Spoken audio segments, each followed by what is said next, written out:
Evolution in the Little Dino. A long time ago, the animals and plants we have today did not look like they do now. They slowly changed over many years and generations. This is called evolution. Evolution happens every day all around us. It has even happened to make you and me. Evolution is a change in the characteristics of a population over a long period of time. Evolution does not have an end goal and does not always help the population. This grew my learning as I believe that sometimes evolution did have an end goal. In this book, we will explore all about my learning of evolution through the help of a little dino named Milo. The survival of the fittest is very important when it comes to evolution. This is how natural selection progresses. But survival of the fittest isn't always about being the strongest or the fastest. It's about having the right tools. These tools are all about finding a mate to have offspring with and pass down alleles. In Dino World, the blue dino is tall and strong, and the green dino is short and stout. Being short made it easy for the green dino to find love and have a baby named Milo. By being shorter, the dino was able to sneak past all the larger fighting boy dinos and mate with the pretty girl dino. In Dino World, the shorter dino shows the idea of how survival of the good enough is actually what happens in evolution, as it wasn't the biggest or the fastest, but is able to have babies by being sneaky. This expanded my learning as I always believed that being the fastest and biggest was the best ways to reproduce. Survival of the good enough is an example of sexual selection. Sexual selection is the principle of having reproductive advantage rather than survival perfection. The key is to be good enough to attract a mate and pass on your genes, even if you aren't the best at everything else. Sexual selection ensures that the traits that are beneficial for reproduction are passed down, not just those beneficial for survival, as I previously thought. After Milo was born, his parents' absolute and relative fitness changed. Absolute fitness is the number of offspring that an individual has that are able to reproduce. This means if Milo grows up and has babies, his parents' absolute fitness is 1. On the other hand, relative fitness measures the reproductive fitness of the individual compared to the population. Since the average amount of offspring in the population is 3, Milo's parents' relative fitness is 0.33.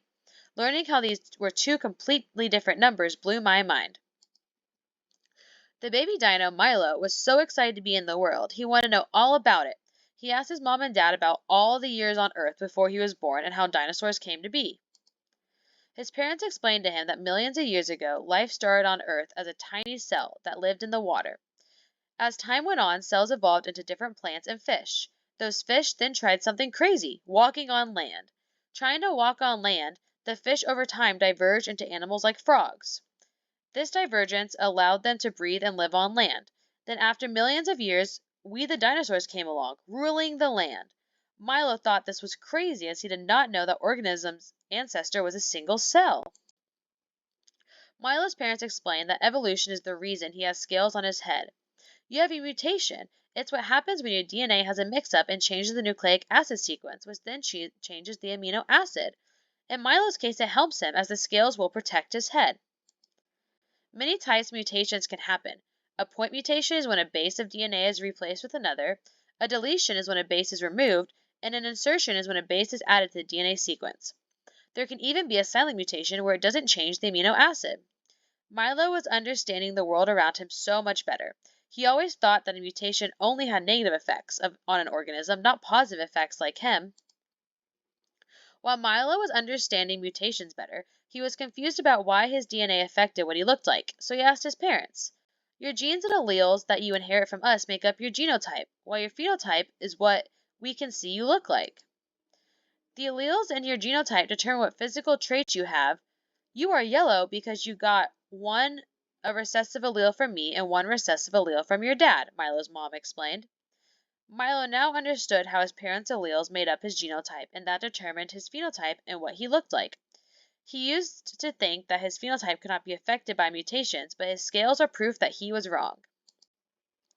After learning so much from his parents, Milo wanted to go out and learn more, so he went for a walk and discovered a pretty butterfly and told him how he liked his spots. "Thank you," said the butterfly. "I was born like this. When it's the wet season, I get spots to avoid predators. In the dry season, I am a brown color to blend in with the leaves. It's called plasticity." The baby dino had heard of plasticity before, but he thought it meant that something was rigid like plastic, not being able to adapt to the environment. The baby dino loved being able to learn new things. He knew that there was a way for an organism to change in the environment without evolution. Milo continued his walk and found a group of dinosaurs that all looked the same. He wondered why this group of dinosaurs were all the same color. There was a flood by our home, explained one of the dinos. We were on the other side of the valley when it flooded, so we all started a new home together. That's why we all look alike.